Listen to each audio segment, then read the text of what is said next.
invités avec nous chaque soir pour décrypter les mouvements de la planète marché. Léa Dauphas est à nos côtés, chef économiste de TAC Economics. Bonsoir Léa. Bonsoir. Jeanne Asraf-Biton nous accompagne, directeur de la gestion et directeur de la recherche et de la stratégie de BFTIM. Bonsoir Jeanne. Bonsoir.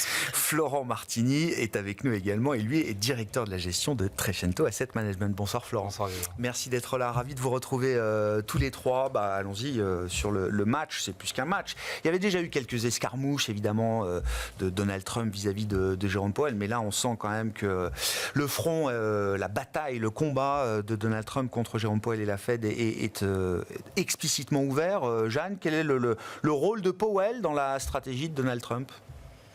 Je pense qu'il a peut-être son rôle principal, c'est d'avant tout d'être le scapegoat, ils disent. Le bouc émissaire. Le bouc émissaire. D'accord. Si je cherchais. Donc un rôle politique qu'on lui attribue. Oui, parce que on voit bien que là le FMI vient de réviser en baisse, mais la Fed l'avait déjà fait, puisqu'elle avait dit 1,7% de croissance cette année. Donc on voit bien que ça risque d'être moins, les probabilités de récession augmentent, etc. Il faut bien blâmer quelqu'un. Et d'autant que l'environnement n'est pas prêt de se stabiliser, tant en termes de politique commerciale qu'en termes de budget. On n'a pas encore vu ce qui va se faire. C'est en train d'être préparé par les Républicains. A priori, on pourrait avoir des pistes en fin de ce mois-ci, mais bon, c'est pas encore là. Donc voilà, il faut un bouc émissaire. Et puis, en même temps, c'est pas plus mal du point de vue de Trump, puisque ça fait baisser le dollar, ce qui est quand même une des équations auxquelles il tient beaucoup. Ça fait baisser le dollar pour quelle raison, Jeanne ? Ça fait baisser le dollar parce que il y a une perte de confiance et que ça participe de la perte de confiance globalement, de la perte d'attractivité, je dirais presque, plutôt que de confiance dans les actifs américains, qui avaient une qualité de valeur refuge, dans le sens que tout était sûr, écrit, etc. Et que là, tout est remis en cause et ça a l'air d'être des déséquilibres instables pour le coup, même pas partout. Donc voilà, c'est une dépréciation de sentiments, j'allais dire. D'accord. Pour l'instant. C'est quelque chose qu'on maîtrise, qu'on contrôle, parce que non. D'accord. Parce qu'une fois que la confiance disparaît, elle peut partir très vite, elle peut mettre beaucoup de temps à revenir. Sur le court terme, ça peut être bénéfique parce que le dollar baisse. Sur le moyen long terme, qu'est-ce que ça donne comme résultat ? La question, je la tournerai un tout petit peu différemment, parce que pour que ce soit une remise en cause de long terme, il faudrait qu'il y ait des alternatives. Voilà. Alors, donc tant qu'il n'y a pas d'alternative crédible, Trump peut se permettre de jouer à ce petit jeu-là. Oui, en tout cas, c'est-à-dire que si ensuite les choses se normalisent et qu'on revient sur un environnement un peu plus stable, avec un peu de visibilité, les actifs américains pourraient retrouver de l'attractivité. On ne peut pas dire, en Europe, on a beaucoup de bonnes intentions, mais on n'est pas tout à fait encore au rendez-vous. On est extrêmement endetté, la Chine, elle a du mal à sortir de sa déflation. Le Japon émerge, mais c'est un peu tôt quand même pour devenir... donc, on a envie de dire il faudrait qu'il y ait des relais pour les investisseurs. Je comprends. Il ne prend pas tant de risques que ça à ce stade, à jouer à ce petit jeu de saper la confiance des investisseurs pour faire baisser sa devise et éliminer la surévaluation du dollar. Je ne suis pas sûre que son objet ait été de dévaluer sa devise. Je pense que, comme j'ai dit en premier, je pense qu'il cherchait avant tout un bouc émissaire pour blâmer. D'accord. Il faut bien blâmer quelqu'un sur le fait que l'activité va très probablement... Il y a un tel choc de confiance qu'on peut penser que le premier ou le deuxième trimestre vont être négatifs aux États-Unis. Donc le choc... Et en plus, il y a des effets d'anticipation qui peuvent vraiment précipiter, pour le coup, un PIB négatif. Donc il va bien falloir blâmer quelqu'un. Et il y a un corollaire. J'entends. Je ne pense pas. Je pense qu'il préférerait que le dollar baisse parce que la Fed baisse les taux. Ce qui ne serait pas évident non plus, je ne sais pas. Quand la Fed a baissé ses taux ces derniers mois, on a plutôt vu les taux longs, en tout cas, remonter, quoi. Oui, mais vous parlez du côté des taux. Ouais. Après, il y a des moments où la devise va être quand même relativement influencée par l'évolution des taux courts ou l'évolution attendue des taux courts, disons à 2 ans. Voilà. Donc, on peut penser qu'il y avait quand même ça aurait pu jouer dans ce sens-là. Ouais. Bon, votre lecture, effectivement, alors dans le grand plan de Trump, aidé par Stephen Mayran et d'autres, quelle est la place de Jérôme Powell et de la Fed dans tout ça, Léa? Je pense qu'effectivement, la logique de bouc émissaire, c'est la bonne. Il faut avoir en tête, et moi c'est un message que je passe depuis plusieurs mois maintenant, c'est que il ne faut plus lire les États-Unis dans le cadre normal. En tout cas, il faut être capable d'envisager un cadre différent, qui est celui d'un changement de régime. Vers quoi? C'est une question. Mais cette logique de bascule vers un régime potentiellement autoritaire, autocratique, peu importe comment on l'appelle, quand on regarde en fait plutôt la littérature sur le sujet, il y a 4 composantes. La première, c'est le leader, l'homme idéal. La deuxième, c'est les questions notamment de recherche de boucs émissaires. Donc on a eu les agences, les médias, la justice. Maintenant, c'est pas compliqué. Celui d'après, ça va être la réserve fédérale.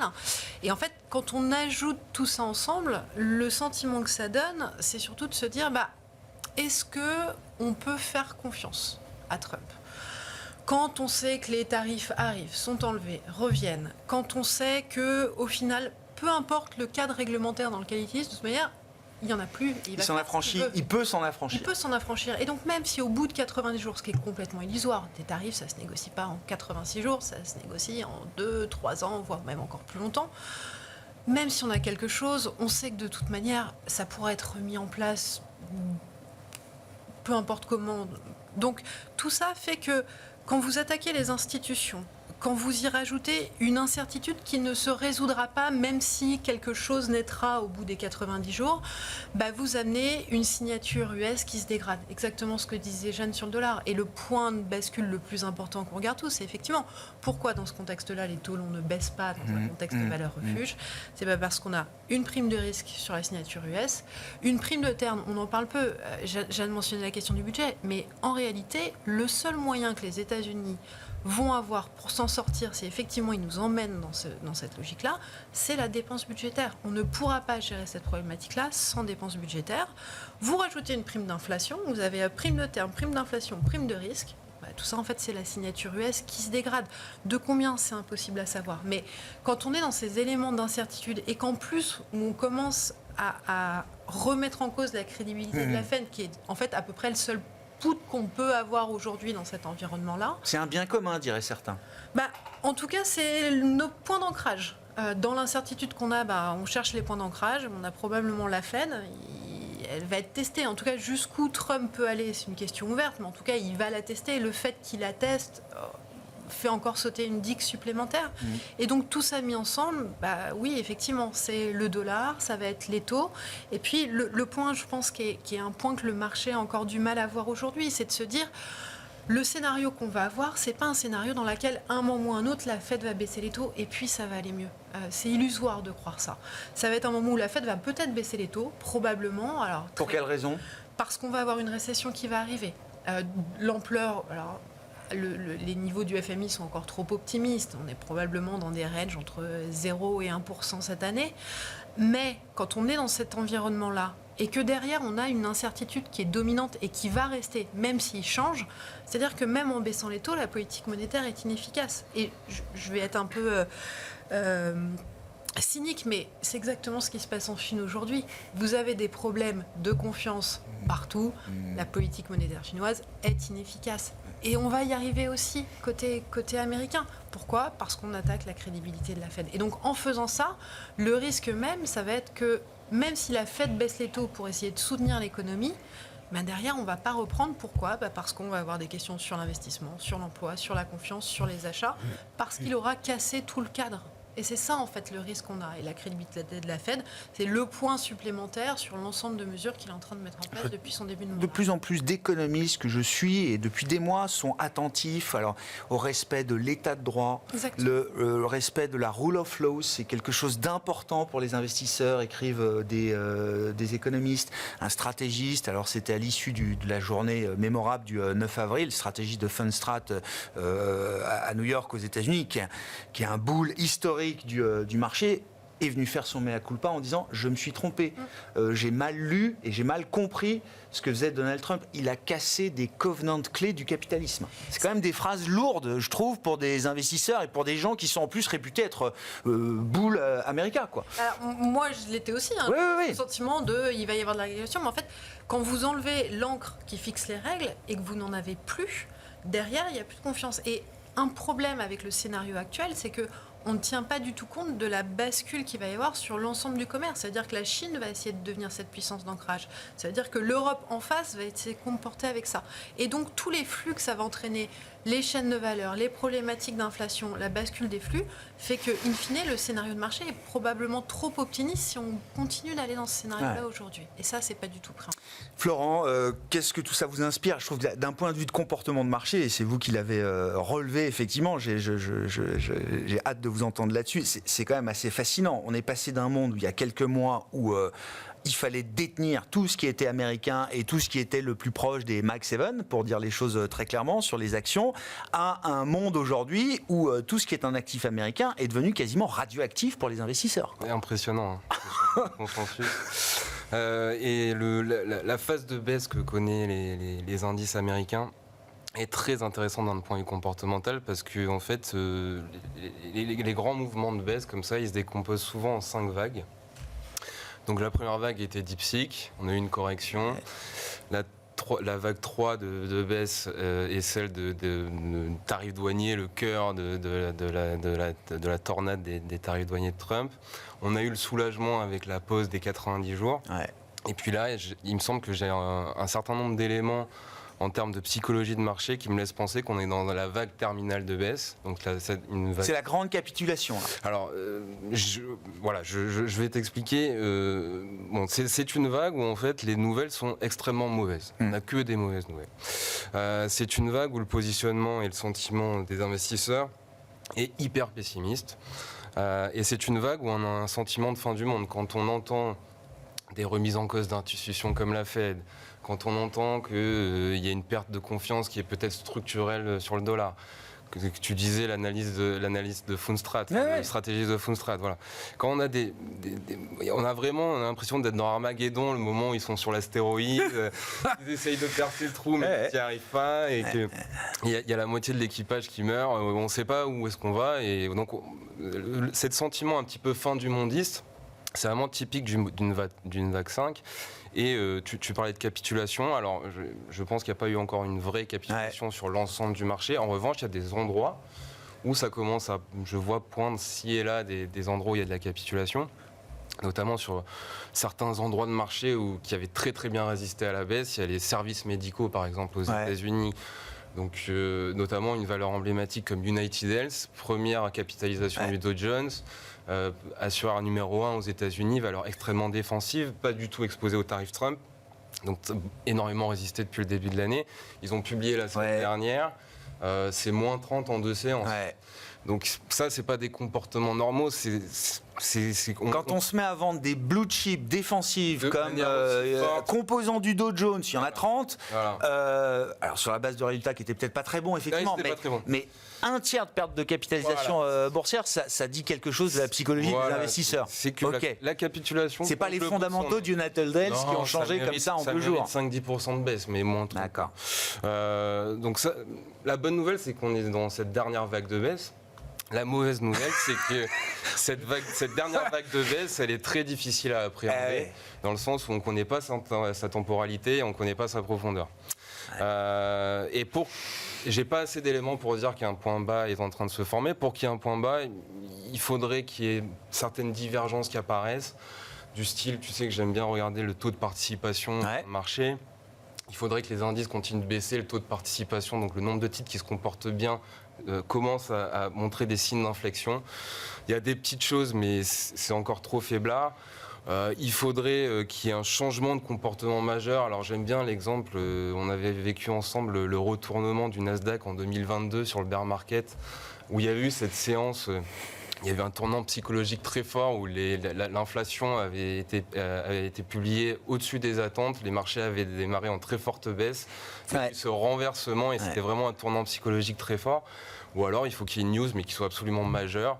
du même acabit que le vaccin de Pfizer pour le Covid ou je sais pas, la Fed qui baisse ses taux à 0 en 2009. Voilà. Mais pour revenir à la question de la confiance, alors je comprends, donc ça c'est petite dédicace aux héliotistes, c'est ça, avec les 5 vagues, Florent, mais je reviens à la question de la confiance. Imaginons Trump dit, allez, j'arrête tout, j'oublie les tarifs, etc. Enfin, est-ce que le marché reviendra à la normale ?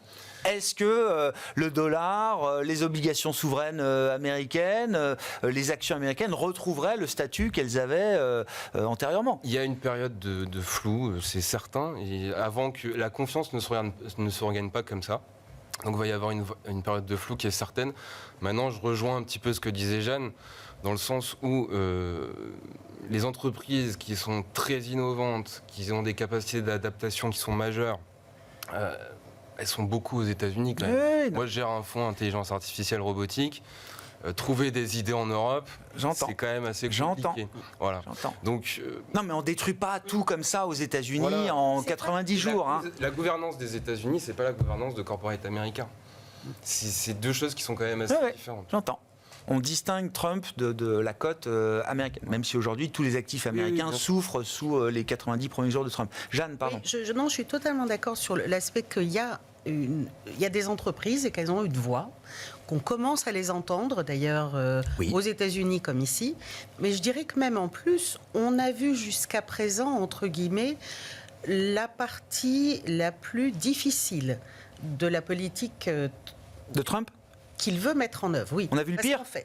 Le pire, je ne sais pas comment le caractériser, si ce n'est que, est-ce qu'il y a quelque chose d'autre qui ferait baisser plus le marché ? C'est possible. Pour ça que le pire, bon. J'entends. Mais on a vu la partie dans laquelle il veut, et en ce moment on le disait, c'est en discussion, c'est le budget. Dans le budget, il veut prendre des mesures, il l'a déjà annoncé.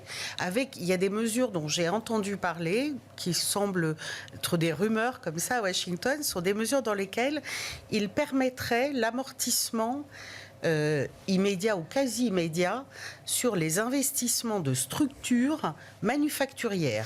Normalement, les investissements de structures, ça s'amortit sur 39 ans. Ouais, d'accord. 39. D'accord. C'est pas l'investissement sur un ordi que vous, normalement, qui est amortissable en 4 ans ou 5 ans, et vous dites amortissement total maintenant. Là, ce serait la possibilité de faire un amortissement complet. Alors, peut-être pas en un an, mais enfin, en tout cas, sur une période bien réduite. Ça veut dire possiblement un boost, littéralement très, très fort en termes d'investissement. C'est bien sûr, pour favoriser le reshoring. Et ça, ce serait une vraie incitation tangible pour des entreprises dont on nous dit qu'elles ont construit, elles ont passé des années, voire des décennies, voire des siècles pour certaines d'entre elles, à construire des chaînes de valeur sur l'ensemble du globe. Ça, ce serait incitatif pour se dire, allez, je vais redédoubler mes chaînes de valeur pour en mettre en double aux États-Unis. C'est un mouvement qui a commencé déjà depuis un petit moment. On avait vu quand même un certain nombre d'entreprises se délocaliser, y compris d'Europe vers les États-Unis, parce qu'il y avait une plus grande visibilité sur l'énergie qu'on n'avait pas en Europe. C'est vrai. Réglementation pareillement. Donc ça, ce sont quand même des éléments qui peuvent être favorables, mais à plus long terme. Or, toute cette politique, tout le volant de cette politique ne peut pas être mis en œuvre s'il ne dégage pas de marge de manœuvre budgétaire. Alors, je crois qu'il y a une énorme déception sur le Doge, qui ne donne pas grand-chose. Alors, quand on regardait les chiffres, on se doutait bien qu'il n'y aurait pas 1000 milliards ou 2000 milliards d'économies. Enfin, c'était assez simple en réalité. Mais bon, ils avaient... Voilà, donc ça ne donne pas grand-chose. Ensuite, vu que l'activité va baisser, ça veut dire moins de recettes fiscales, ce qui veut dire que c'est pas génial non plus. Donc, il faut qu'ils trouvent des marges de manœuvre. Et les tarifs ne rapporteront pas autant que... Les tarifs, on n'y est pas encore, puisque là, il y a un délai de 90 jours. Donc, on va peut-être les mettre, on est en quoi ? Mars, ça veut dire... Enfin, il y a 10% pour tout le monde en attendant. Enfin, il y a quand même des barrières tarifaires, là, aujourd'hui. Oui, sauf que déjà, sur la partie nord-américaine, une bonne partie est exemptée. Ce qui est une grosse partie du commerce américain. Donc tout ce qui est Mexique, Canada est exempté des 10%. J'entends.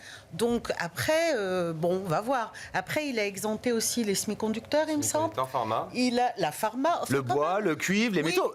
Exempté dans la perspective de résultats d'enquête qui pourraient aboutir à des tarifs. En ce moment, c'est pas en place. D'accord. Donc il n'y a pas 9 milliards par jour qui ruissellent aux États-Unis. Non. Non, mais Donc ça veut dire qu'il y a et la problématique est que, à l'instar d'ailleurs de l'Europe, parce que là-dessus on n'a pas beaucoup de leçons à donner, ou de la Chine pour le coup, on tourne tous sur des déficits qui sont aux alentours de 6-7% du PIB.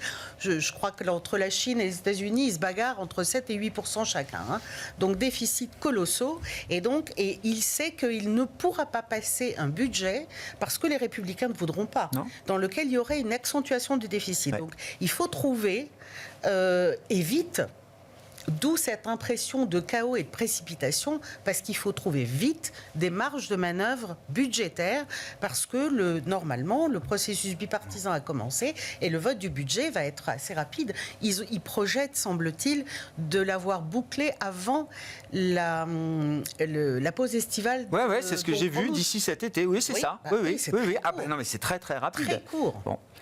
Et donc de ça dépend la meilleure phase de Trump. C'est-à-dire que là on voit le mauvais côté, mais de ce que vous décrivez là, je rejoins ce dépend qui est dit à l'instant. C'est-à-dire que on a toujours le sentiment, parce qu'on a zéro visibilité. Quand il n'y a pas de visibilité, le marché, ça a toujours été comme ça. On voit forcément le pire des possibles. Oui, comme ça, le pire des possibles. J'ai musé, est-ce que c'est le possible des pires, mais le pire des possibles. Et en fait, c'est pas obligatoire. C'est pas gravé dans le marbre. Non, mais bien sûr. C'est pas obligatoire. Je crois qu'il pire n'est jamais certain. Le pire n'est jamais certain, mais c'est surtout que il y avait quand même, et ça c'est peut-être le seul élément rassurant, tout ce qui est fait en ce moment avait été quand même annoncé. Oui. Est-ce que c'est rassurant? Non, mais dans le sens que on peut pas dire qu'on est surpris. Oui. Alors, les programmes étaient très clairs. Hein. D'accord. Bon, la méthode, la façon de faire. La méthode de calcul des tarifs, des petites choses comme ça quand même qui n'étaient pas tout à fait explicites dans les programmes qu'on puisse circuler, que ce soit l'Heritage Foundation ou d'autres. Non, je suis d'accord, mais en même temps, la méthode de calcul des tarifs, ensuite, c'est juste c'est une ouverture avant discussion. Enfin, elle n'a pas beaucoup de sens. Oui, non, ça, je crois que oui. J'ai même vu des estimations, alors je n'ai pas pu les corroborer, puisque le tarif ne s'applique qu'à la partie non US des produits. Or, sur l'Europe, certains ont fait des calculs. J'entends. Le tarif qui est à 20% sur l'Europe, il passe à 10% si vous prenez des composants US. Ah non, c'est ça. La partie non US, c'est-à-dire que ça divise par deux. Oui, je comprends. Oui. Il y a beaucoup de flou quand même. C'est un cadre encore très mouvant, le cadre tarifaire. Vos remarques par rapport à ça, Léa, et puis je voulais qu'on dise un mot quand même. Alors là, pour le coup, d'une bataille qui est en cours depuis des années avant même Trump, face à la Chine.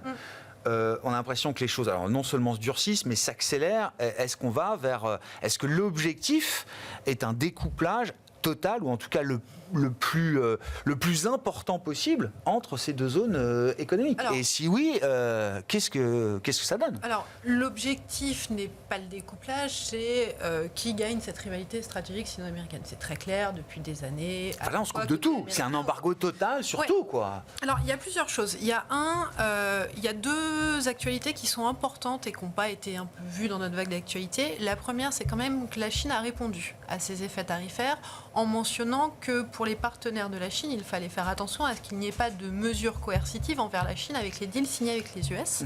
Et le deuxième, c'est la réponse américaine. Donc on est noyé dans les tarifs. Il y a une hausse spectaculaire des tarifs associés sur les panneaux solaires, sur tous les pays de la zone sud-asiatique, le Cambodge, la Thaïlande, alors avec des tarifs démentiels à plus de 3000%, plus de 300%, qui est fait par l'administration américaine pour contrer en partie la capacité qu'aurait la Chine à passer par les TIT. Bien sûr. Et donc quand on pose ces deux points de vue-là, je pense que la guerre commerciale, on est très fort, que c'est encore une fois le point d'ancrage par rapport à ce que fait Trump. On voit bien que c'est vraiment la Chine le problème. Comment ça fonctionne et qu'est-ce qu'on peut voir pour le scénario 1 moi j'ai arrêté de faire les calculs au-delà de 100%, qu'on soit à 100, 150, 200, peu importe. C'est un embargo, quoi. Voilà.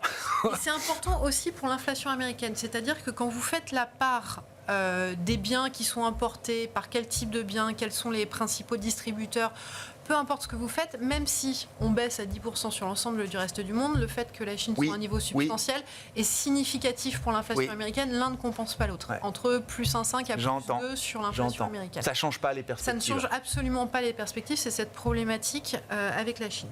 Quand on regarde la croissance chinoise aujourd'hui, alors le parti fixe la croissance à 5% cette année. S'il y avait une marche arrière qui serait plutôt dans le cadre des négociations initiales où on a quelque chose entre 20 et 30% de tarifs sur la Chine qui serait plus marqué que les autres mais dans un niveau plus agréable, c'est plutôt des perspectives de croissance de l'ordre de 4% cette année pour l'économie chinoise. Il faut voir que dans les composantes du PIB chinois, une grosse partie est liée au commerce extérieur depuis ces dernières années. Ça a permis de compenser la faiblesse de la consommation et de l'investissement. Donc quand on soustrait cette partie-là, déjà de fait suivant le niveau où sont mis les tarifs, mais ça nous ramène une croissance chinoise qui est faible. La Chine a des marges de manœuvre budgétaires, elle a le contrôle du change, elle a des questions de politique à cela près que sa politique monétaire ne fonctionne plus et donc il faut relancer la confiance. C'est ce qu'ils font avec leur plan, ils sont en train de les accélérer. Le problème qu'on a, c'est un peu l'effet de second tour, c'est-à-dire si on n'est pas juste dans une guerre commerciale à la première guerre commerciale à 2018-2019, mais qu'on rentre vraiment dans une vraie guerre commerciale avec une bascule, les réroutages, les mesures ou autres. Là, c'est des scénarios de croissance chinoise. Alors, pour l'instant, c'est du calcul de point de cam, mais on prend le poids du commerce extérieur dans le PIB chinois, on y soustrait les Américains en disant on ferme totalement le marché. Là, c'est des scénarios de croissance Chine, on a un PIB chinois autour de 3%. D'accord. Un PIB chinois autour de 3%. C'est la récession. Hein. C'est pas un scénario USA 1 et c'est pas un scénario zone euro à 0,5. Et c'est là où en fait le point de bascule. Alors je vais faire le Roubini de la bande aujourd'hui, mais globalement, je pense qu'on essaye de s'auto-convaincre, moi la première, que ça va bien se passer. Que Trump va effectivement faire une marche arrière, qu'il va y avoir des solutions. La manière dont la Chine est en train de se positionner aujourd'hui dans sa manière stratégique, dans sa manière de parler, montre qu'on a déjà passé un stade et qu'on voit bien les discussions. Aujourd'hui, quand vous avez, ça revient à la discussion de la confiance, quand vous avez une puissance américaine sur laquelle vous ne pouvez plus faire confiance, que la Chine sait que c'est son moment à elle pour essayer en fait de tirer avantage de cette rivalité sino-stratégique qui devait en gros durer 10 à 20 années, qu'elle utilise ce push-là, que l'Europe est en train de réfléchir à la Chine, que l'Espagne se positionne par rapport à la Chine, c'est l'accélération des scénarios de fragmentation. Les conclusions de ces scénarios-là, c'est de dire il y a deux zones qui sont lésées, l'Europe et les États-Unis, la Chine, le reste du monde, non, au contraire. Et donc c'est un peu ça ce scénario, c'est qu'en fait on est dans une transformation du commerce que Trump est en train d'accélérer. Et c'est nous qui avons le plus à perdre. Et c'est nous qui avons le plus. Alors l'Occident. Les Américains. Oui, les Américains et les Européens. Alors, c'est la question. Est-ce qu'on se considère aujourd'hui dans un bloc avec les Américains ? C'est le vrai sujet.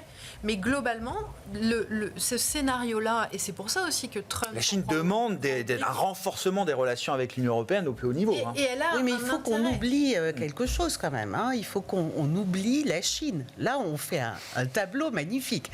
Elle n'a pas de marge de manœuvre budgétaire. Elle a un déficit colossal, déjà.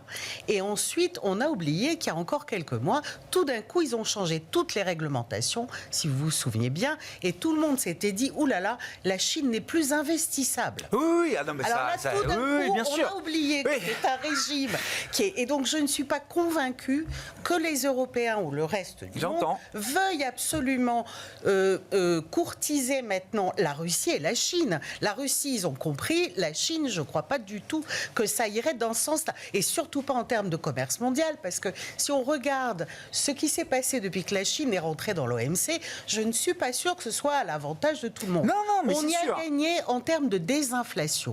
Ouais. C'est une réalité. La vraie problématique, c'est que la désinflation, elle a eu, à la fin, elle a commencé à avoir des inconvénients avec les risques déflationnistes. Et qu'on n'a pas su gérer ça, les gouvernants n'ont pas su gérer, etc.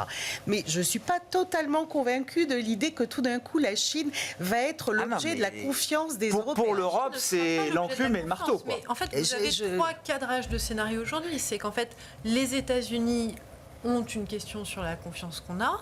La Chine voit son rôle pour devenir une puissance d'ancrage, à tort ou à raison.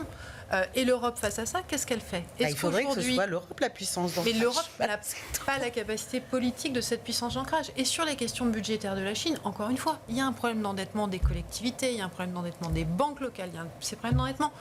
Le déficit aujourd'hui pour la Chine fait par le parti, c'est 4% cette année. Il y a des marges de manœuvre énormes. Le problème chinois, c'est un problème de système bancaire et un problème d'endettement des collectivités et des niveaux autonomes.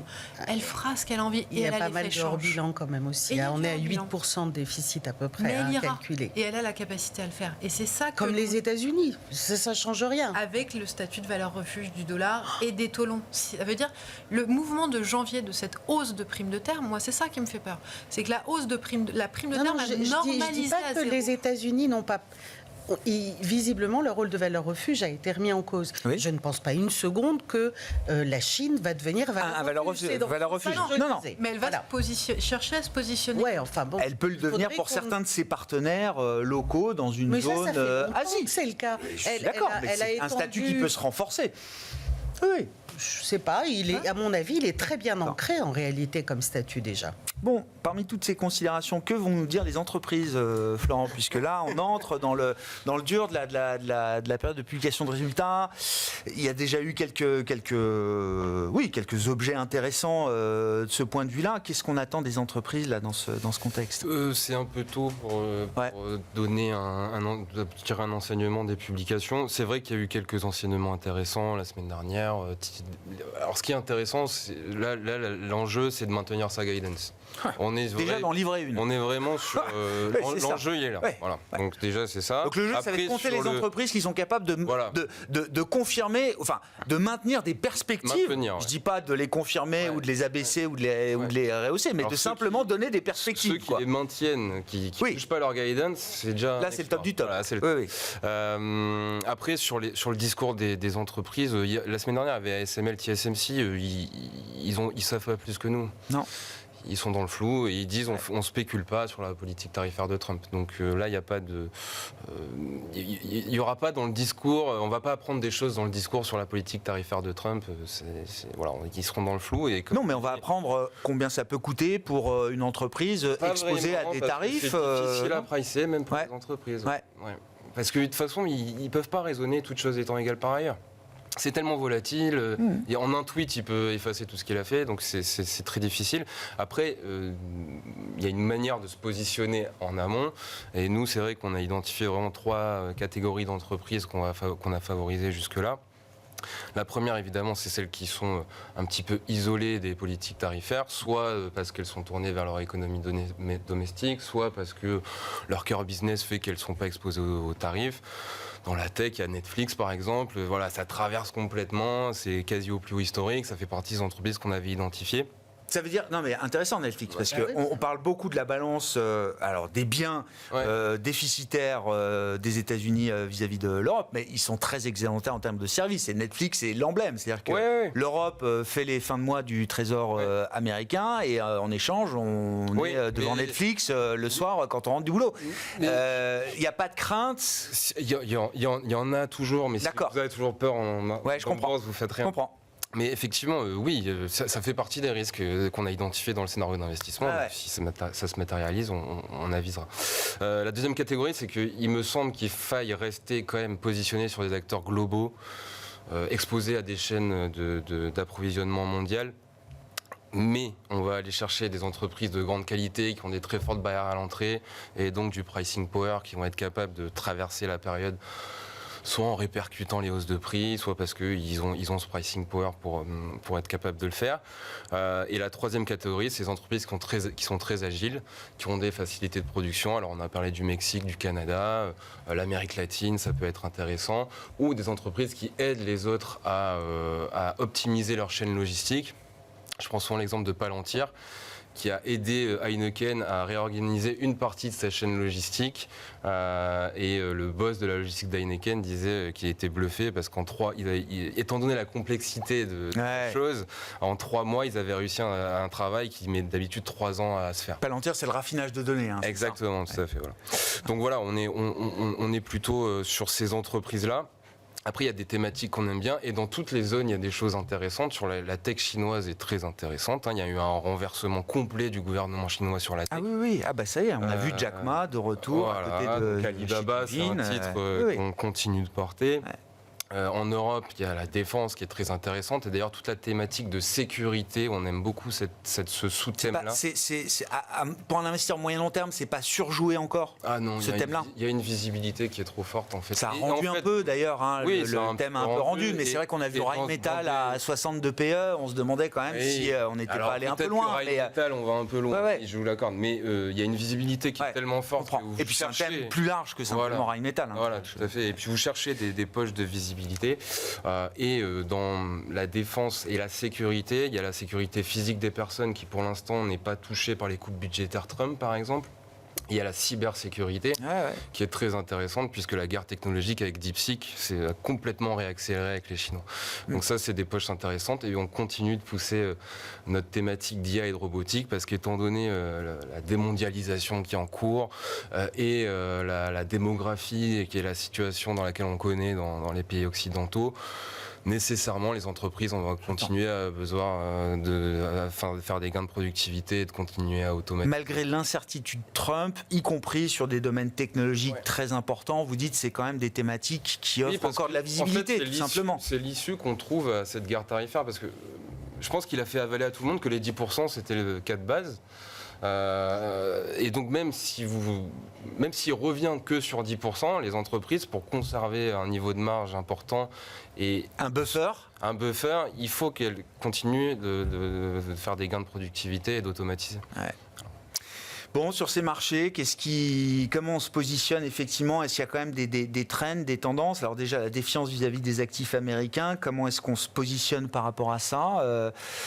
On a eu plutôt tendance, parce qu'il n'y avait pas de visibilité, enfin on est d'accord, plutôt tendance à diminuer les budgets de risque globalement. J'entends. Et à préférer avoir des positionnements tactiques quand on les trouve possibles, notamment sur la base d'analyse technique. Ouais. Parce que ce sont des marchés qui sont plus des marchés de sentiment, des marchés techniques, et tant que ça ne se stabilise pas un peu, il nous semble très difficile de faire des paris tendanciels sur... très compliqué d'avoir une vision. Bon, on sent bien qu'on va avoir un peu moins de croissance. Sur l'inflation, ça se discute parce qu'on va avoir un choc de prix. Mais un choc de prix peut être inflationniste ou déflationniste derrière. Donc, ça reste une question que la Fed a ouverte d'ailleurs. Elle a dit l'un ou l'autre. On ne sait pas de quoi, qui sera la tête de la Fed demain. Enfin bref. Donc, dans ce cas-là, pour nous, budget de risque limité, sauf il y a des poches qui nous semblent intéressantes parce qu'il y a la possibilité de capter un rendement qu'on trouve relativement intéressant. Donc, on peut penser au high yield qu'on trouvait très cher à un moment. Ouais. Bon, qui s'est quand même, un petit peu écarté, qui offre, on peut capter une rentabilité à 3 ans, plutôt du court terme. Ouais. Voilà. Et c'est un rendement qui couvre quand même une partie des risques potentiels encore à venir de ce point de vue-là. En tout cas, en tant qu'Européen en plus, qui est quand même relativement intéressant par rapport à la baisse des taux. Après, sur le pari US-États-Unis, nous, on a aujourd'hui, depuis un petit moment, on a neutralisé le call entre les deux, sauf effectivement sur des paris techniques. Okay. Voilà. Oui, j'entends. Oui, bien sûr. Pareil, sur le dollar, on a été loin à un moment sur l'euro, puis on s'est dit non, voilà. Oui, non, mais il y a plein d'indicateurs de survente partout. Le dollar doit être survendu comme jamais. Je voyais qu'en avril, la baisse de Wall Street par rapport au reste du monde, je prends le MSCI ex-US, bien sûr, a jamais été aussi importante.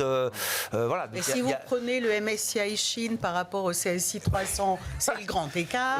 Vraiment. Donc, voilà. Et il nous semble que là, les fondamentaux, la stratégie est un peu plus compliquée. Il vaut mieux être relativement peu risqué en termes stratégiques, mais savoir prendre des paris plus tactiques. Ouais. Bon. Peu de prise de risque à court terme, vous êtes d'accord avec cette idée sur le plan des marchés de l'investissement, on le saurait à moins. Je note le fait qu'on ne peut plus raisonner toute chose égale par ailleurs. Tant qu'on n'a pas un peu plus de situation, oui, je pense que c'est le premier point. Mais quand on réfléchit, c'est vous qui avez déroulé le scénario effectivement de crise institutionnelle, si je peux l'appeler comme ça, aux États-Unis. C'est ça aujourd'hui qu'il faut tenir. On peut très bien monter des scénarios. Trump arrête tout, Powell reprend, on a de la dérégulation régulation, on a une révolution dans la tech, on fait des dépenses fiscales, on peut rebasculer sur ce scénario-là. La question, c'est quand on a pénalisé longtemps la confiance et qu'on ne peut plus faire confiance aux institutions, je pense que le scénario de stagflation est probablement le meilleur des scénarios qui arrivent, avec un risque qui sera probablement le scénario asymétrique. Et la crainte toujours, c'est de dire attention, les chaînes de valeur, tarifs et le commerce mondial, ça, on l'a oublié. Enfin, c'est pas du tout encore dans les scénarios. Ouais. Bon. Eh ben, on va suivre ça. On arrive quasiment aux 100 jours de Trump. Ce sera techniquement, je crois, la semaine prochaine, 29 ou 30 avril. Tout dépend comment est-ce qu'on compte depuis son installation à la Maison-Blanche le 20 janvier dernier. Merci à vous trois d'avoir été les invités de Planète Marché ce soir. Léa Dauphas, TAC Economics, Jeanne Asraf-Biton, BFTIM et Florent Martini, Trecento Asset Management.